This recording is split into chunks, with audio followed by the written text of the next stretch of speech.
नमस्कार जय जगन्नाथ आम चैनल को आपण मानकु बहुत बहुत स्वागत। सांग माने प्रत्येक हिंदू सधवा नारी मानक पाई सावित्री व्रत दिनटी अत्यंत गुरुत्वपूर्ण होइथाए। एही दिन प्रत्येक सधवा नारी माने निज स्वामीर दीर्घायु एवं मंगल कामना करी सावित्री व्रत पालन करिथांती। एही दिन सावित्री तांको स्वामी सत्यवानंकर जीवन जमराजंक ठारू फेराई आनिथिले। सेही दिन ठारू प्रत्येक सधवा नारी माने निज स्वामीर मंगल एवं दीर्घ जीवन कामना करी एही सावित्री व्रतटी पालन करिथांती। तेबे एही सावित्री व्रतटी प्रत्येक वर्ष ज्येष्ठ मास अमावास्या तिथि रे पालन करा जाए। सांग माने मई मास 16 तारिख दिन सावित्री व्रत पालन करा जिवो। ए वर्ष प्रत्येक हिंदू सधवा नारी माने मई 16 तारिख दिन सावित्री व्रत पालन करिवे।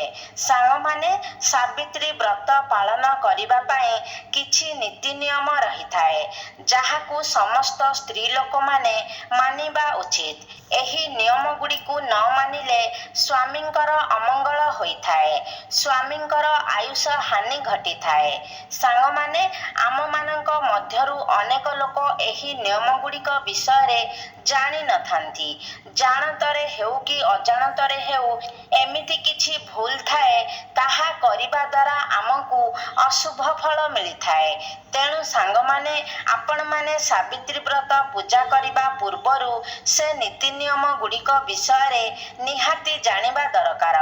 से सबु नीति नियम विषय रे जानिबा पाई भिडियोटी को स्किप न करी शेष पर्यंत निहाती देखंतु एवं चैनल टी को सब्सक्राइब करी भक्ति और श्रद्धार सह कमेंट बॉक्स रे जय मां सावित्री निश्चय लिखंतु।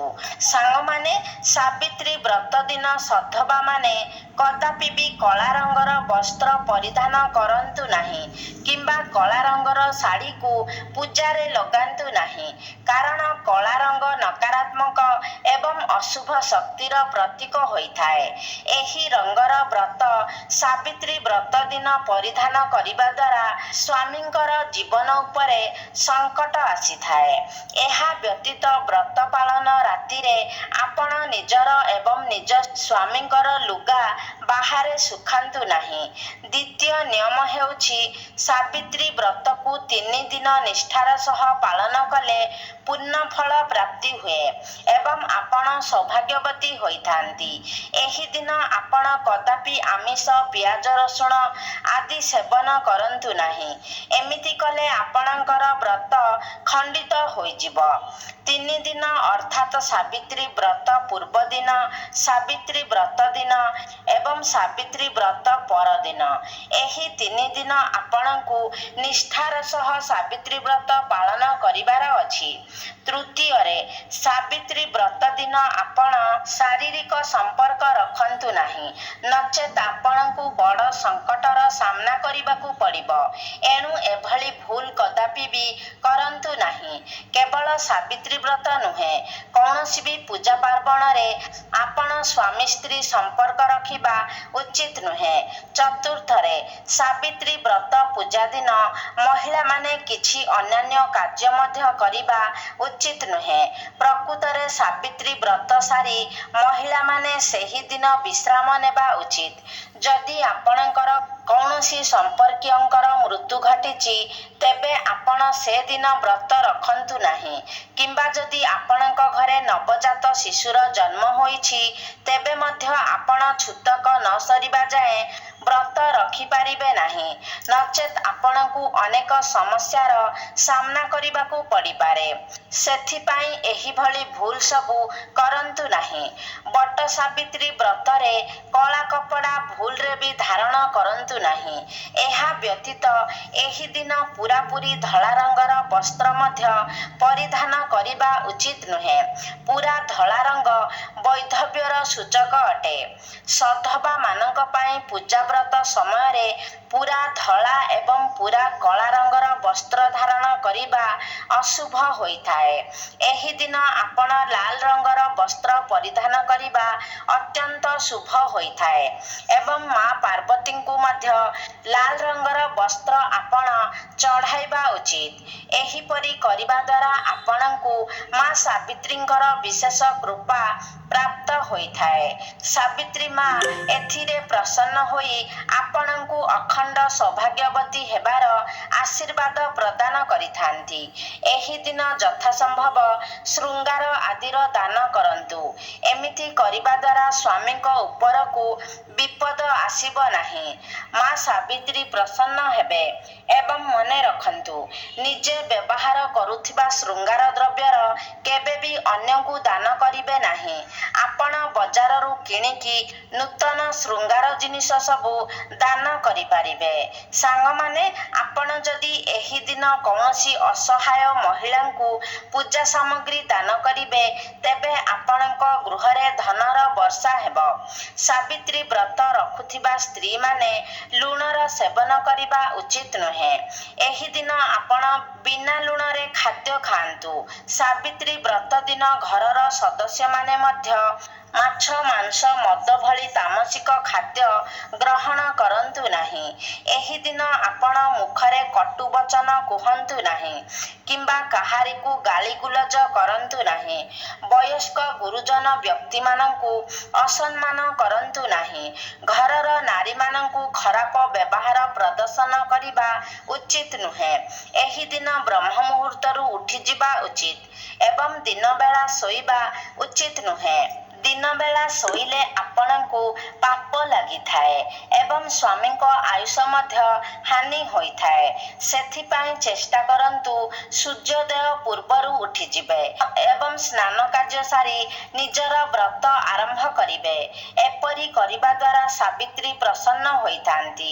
ଶାସ୍ତ୍ର ଅନୁସାରେ ଏହି ଦିନ ପୂଜା ପରେ ଆପଣ ସିନ୍ଥିରେ ଟିକେ ଅଧିକ ଏବଂ ଲମ୍ବା ଆକାରର ସିନ୍ଦୁର ଲଗାନ୍ତୁ। ଏମିତି କରିବା ଦ୍ୱାରା ସ୍ୱାମୀଙ୍କର ଆୟୁଷ ବଢ଼େ। ମଥାରେ ଅଧିକ ସିନ୍ଦୁର ଲଗାଇବା ସ୍ୱାମୀଙ୍କର ମଙ୍ଗଳ କାମନା କରିବାର ଅର୍ଥ ହୋଇଥାଏ।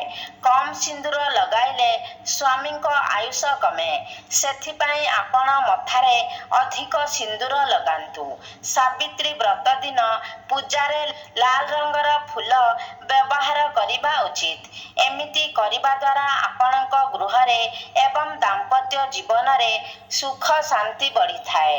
ଏହି ଦିନ ଘରେ ମିଠା ଜିନିଷ ପ୍ରସ୍ତୁତ କରି ଭୋଗ ଲଗାଇବା ଉଚିତ।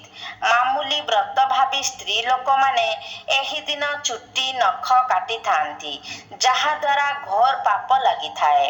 ଏହି ଦିନ କେଶ କାଟନ୍ତୁ ନାହିଁ କିମ୍ବା କେଶକୁ ମୁକୁଳା କରି ରଖନ୍ତୁ ନାହିଁ।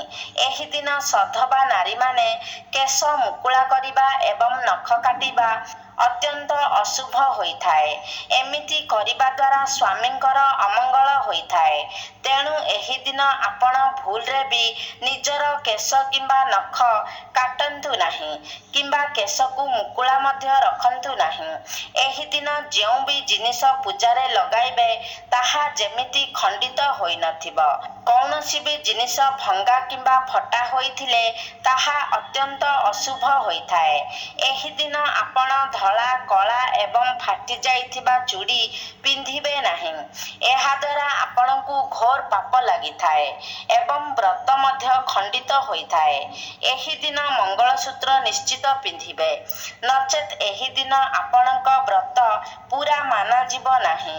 ଏହି ଦିନ ପିନ୍ଧିଥିବା କୌଣସି ବି ଗହଣା ନିଜ ଦେହରୁ କାଢ଼ନ୍ତୁ ନାହିଁ। ଏହା ବ୍ୟତୀତ ଯେଉଁ ସ୍ତ୍ରୀ ଲୋକମାନଙ୍କର ମାସିକ ଧର୍ମ ମାନେ ପିରିୟଡ଼ ଚାଲିଥିବ, ସେମାନେ ପୂଜା ସାମଗ୍ରୀକୁ ଛୁଅନ୍ତୁ ନାହିଁ କିମ୍ବା ପୂଜା କରନ୍ତୁ ନାହିଁ। ଆପଣ ଉପବାସ ରହି ମନରେ ମନରେ ଠାକୁରଙ୍କୁ ପ୍ରାର୍ଥନା କରି ନିଜ ସ୍ୱାମୀର ଦୀର୍ଘ ଜୀବନ କାମନା କରିପାରିବେ। ସାଙ୍ଗମାନେ, ଏହି ସାବିତ୍ରୀ ବ୍ରତ ତ ସମସ୍ତ ସଧବା ନାରୀମାନେ ନିଜ ସ୍ୱାମୀଙ୍କ ଆୟୁଷର ବୃଦ୍ଧି ପାଇଁ କରିଥାନ୍ତି। ତେବେ କେଉଁ ନାରୀମାନେ ଏହି ବ୍ରତ ରଖିପାରିବେ ନାହିଁ? ସାଙ୍ଗମାନେ, ଯେଉଁ ସ୍ତ୍ରୀ ମନରେ ନିଜ ସ୍ୱାମୀର ଭାବନା ନ ଆସି କୌଣସି ପରପୁରୁଷର ଭାବନା ଆସେ, ତେବେ ତାର ଚରିତ୍ର ଭଲ ହୋଇନଥାଏ। ଆଚାର୍ଯ୍ୟ ଚାଣକ୍ୟ କହିଛନ୍ତି, ଯାହାର ମନ ପବିତ୍ର ସେ ହିଁ ଜଣେ ଭଲ ଜୀବନସାଥୀ ହୋଇପାରିବ ଏବଂ ନିଜ ସ୍ୱାମୀଙ୍କୁ ସର୍ବଦା ପ୍ରେମ ବନ୍ଧନରେ ବାନ୍ଧି ରଖିପାରିବ। ତେଣୁ ଚରିତ୍ରହୀନ ନାରୀମାନେ ଏ ବ୍ରତ ରଖିପାରିବେ ନାହିଁ। ଏହା ବ୍ୟତୀତ ଗର୍ଭବତୀ ମହିଳାମାନଙ୍କ ପାଇଁ ଏ ବ୍ରତ ପାଳିବା ଅତ୍ୟନ୍ତ କଷ୍ଟକର ହୋଇଥାଏ। ଯଦି ଆପଣ ଦୁର୍ବଳ ଅଛନ୍ତି ତେବେ ଏ ବ୍ରତଟିକୁ ରଖନ୍ତୁ ନାହିଁ। ଏହାଛଡ଼ା ଯଦି ଆପଣ ବ୍ରତ ରଖିବା ପାଇଁ ଚାହୁଁଛନ୍ତି ତେବେ ସକାଳୁ ଶୀଘ୍ର ପୂଜା ସାରି ଖାଦ୍ୟ ଖାଇନିଅନ୍ତୁ ଏବଂ ନିର୍ଜଳା ଉପବାସ ଭୁଲରେ ବି ରଖନ୍ତୁ ନାହିଁ। ଫଳ, ଶାଗୁ, ବୁଟ, ମୁଗ ଏବଂ ସର୍ବତ ଆଦି ନିଶ୍ଚିତ ସେବନ କରନ୍ତୁ। ଶାସ୍ତ୍ର ଅନୁସାରେ କିଛି ନିୟମ ଏମିତି ଅଛି ଯେଉଁଠିକି ସ୍ୱାମୀ ସ୍ତ୍ରୀ ଏକାସହ ରହିବା ଉଚିତ। ଯେଉଁ ସ୍ୱାମୀ ସ୍ତ୍ରୀ ସାତଭେରା ନ ନେଇ ଅର୍ଥାତ୍ ବିବାହ ନ କରି ଏକାସହ ରହୁଛନ୍ତି, ଯାହାକୁ ଆଧୁନିକ ଯୁଗରେ ଆମେ ଲିଭ୍-ଇନ୍ ରିଲେସନ୍ ବୋଲି ଆମେ କହୁଛୁ, ସେମିତି ସ୍ତ୍ରୀ ଲୋକମାନେ ଏ ବ୍ରତ ରଖିପାରିବେ ନାହିଁ, କାରଣ ସେମାନଙ୍କର ବିବାହ ହୋଇନଥାଏ। ଏମିତି ବ୍ରତ ରଖିବାକୁ ଅଶୁଭ ଏବଂ କଳଙ୍କିତ ମନାଯାଏ। ଏହାଛଡ଼ା ଯଦି ସ୍ୱାମୀ ସ୍ତ୍ରୀଙ୍କ ଭିତରେ ଝଗଡ଼ା ହୋଇଛି ଏବଂ କଥା ଛାଡ଼ପତ୍ର ଯାଏଁ ପହଞ୍ଚି ଯାଇଛି, ତେବେ ସେମିତି ସ୍ତ୍ରୀ ଲୋକ ମଧ୍ୟ ଏ ବ୍ରତ ରଖିଲେ କିଛି ଲାଭ ହୋଇନଥାଏ। ସାଙ୍ଗମାନେ, ସାବିତ୍ରୀ ବ୍ରତରେ ବାପ ଘରୁ ଭାର ଆସିଥାଏ। କିନ୍ତୁ ସାବିତ୍ରୀ ବ୍ରତରେ ଭାର ଦେବା ପାଇଁ ଯଦି ଆପଣଙ୍କର ବାପାଙ୍କର ସାମର୍ଥ୍ୟ ନଥାଏ, ତେବେ ଆପଣ ଭାର ନେବା ପାଇଁ ବାପଘର ଉପରେ ଚାପ ପକାନ୍ତୁ ନାହିଁ। କାରଣ ଆପଣ ଏ ବ୍ରତଟି ସ୍ୱାମୀଙ୍କର ମଙ୍ଗଳ ଉଦ୍ଦେଶ୍ୟରେ ରଖୁଛନ୍ତି। ତେଣୁ ବାପଘରୁ ସେସବୁ ଜିନିଷ ଆସିବ ସେମିତି କିଛି ମାନେ ନାହିଁ। ଯଦି ଆପଣଙ୍କର ବାପଘରମାନେ ଭାଇଙ୍କର କିମ୍ବା ବାପାଙ୍କର ଦେବା ପାଇଁ ସେସବୁ ସାମର୍ଥ୍ୟ ନାହିଁ, ତେବେ ଆପଣ ନିଜ ସ୍ୱାମୀଙ୍କ ରୋଜଗାରରେ ଯଥାସମ୍ଭବ ସାମଗ୍ରୀ କିଣି ପୂଜାଟି ପାଳନ କରନ୍ତୁ। ଆପଣ ଆପଣଙ୍କ ବାପଘର ଉପରେ ଜୋର ଜବରଦସ୍ତି କରି ଚାପ ପକାଇ ଭାର ଆଣନ୍ତୁ ନାହିଁ, କାରଣ ସେମାନେ କଷ୍ଟ କରି ଆପଣଙ୍କୁ ଭାର ଦେବେ ଏବଂ ସେ ଭାରରେ ଆପଣ ନିଜର ସ୍ୱାମୀଙ୍କ ମଙ୍ଗଳ ପାଇଁ ପୂଜା କଲେ କୌଣସି ଲାଭ ହୋଇନଥାଏ। ମଙ୍ଗଳ ବଦଳରେ ଅମଙ୍ଗଳ ହୋଇଥାଏ। ଆପଣଙ୍କ ମନରେ ଯଦି ଶ୍ରଦ୍ଧା ଏବଂ ଭକ୍ତି, ସ୍ୱାମୀଙ୍କ ପାଇଁ ପ୍ରେମ ଏବଂ ସମ୍ମାନ ଥିବ, ତେବେ ଏ ବ୍ରତଟି ପାଳିଲେ ନିଶ୍ଚିତ ହିଁ ଆପଣଙ୍କୁ ମା ସାବିତ୍ରୀଙ୍କର ଆଶୀର୍ବାଦ ପ୍ରାପ୍ତ ହେବ। ଏମିତି ନୁହେଁ କି ଯେ ଆପଣ କେବଳ ବାପଘରୁ ଭାର ଆଣିଲେ ହିଁ ସାବିତ୍ରୀ ବ୍ରତ ପାଳନ କରିବେ।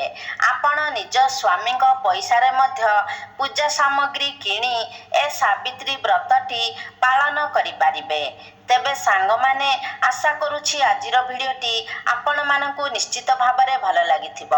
ଯଦି ଭଲ ଲାଗିଛି ତାହେଲେ ଲାଇକ୍ କରନ୍ତୁ, ସେୟାର କରନ୍ତୁ। ଆମ ଚ୍ୟାନେଲକୁ ଯଦି ସବସ୍କ୍ରାଇବ୍ କରିନାହାନ୍ତି ତାହେଲେ ସବସ୍କ୍ରାଇବ୍ କରିଦିଅନ୍ତୁ।